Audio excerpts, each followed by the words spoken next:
श्रीमाता श्रीमहाराज्ञी श्रीमत्सिंहासनेश्वरी चितग्निकुण्डसम्भूता देवकार्यसमुद्यता.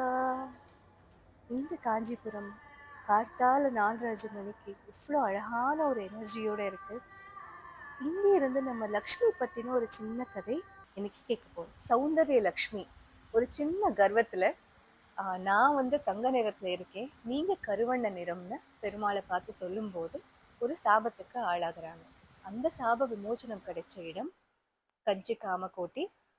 சௌந்தர்ய லக்ஷ்மி அரூபலக்ஷ்மியா மாறும்போது அந்த சாபத்தை விமோசனம் பண்றதுக்கு பெருமாள் சொல்றது, எந்த இடத்துல ஒரு தபஸ் பண்ணா 1,000,000 முறை பண்ண மாதிரி இருக்கோ அங்க நீ போனேன்னா உன்னோட சாப விமோசனம் கிடைக்கும். அங்க அரூபலக்ஷ்மி ரூபத்துல தேவி வரா. காமாட்சி கிட்ட கேட்கும்போது காமாட்சி சொல்றா, என்னோட பக்தர்கள் உன் மேல் குங்குமம் அர்ச்சனை பண்ணும்போது உன்னோட சாப விமோசனம் ஆயிடும். அதே மாதிரி நீ என்னோட பக்தர்களுக்கு என்னைக்கும் செல்வ செழிப்போட ஆசீர்வாதம் பண்ணணும் அப்படின்னு. ஸோ இந்த காயத்ரி மண்டபத்துல அவ்வளோ ஒரு சக்தி இருக்கு. அரூபலக்ஷ்மியா இருந்த தேவி சௌந்தர்ய லக்ஷ்மியா மாறின ஒரு இடம். மகாலட்சுமிக்கே வரம் கிடைத்த இடம்தான் இந்த காஞ்சி காமகோட்டி பீடம்.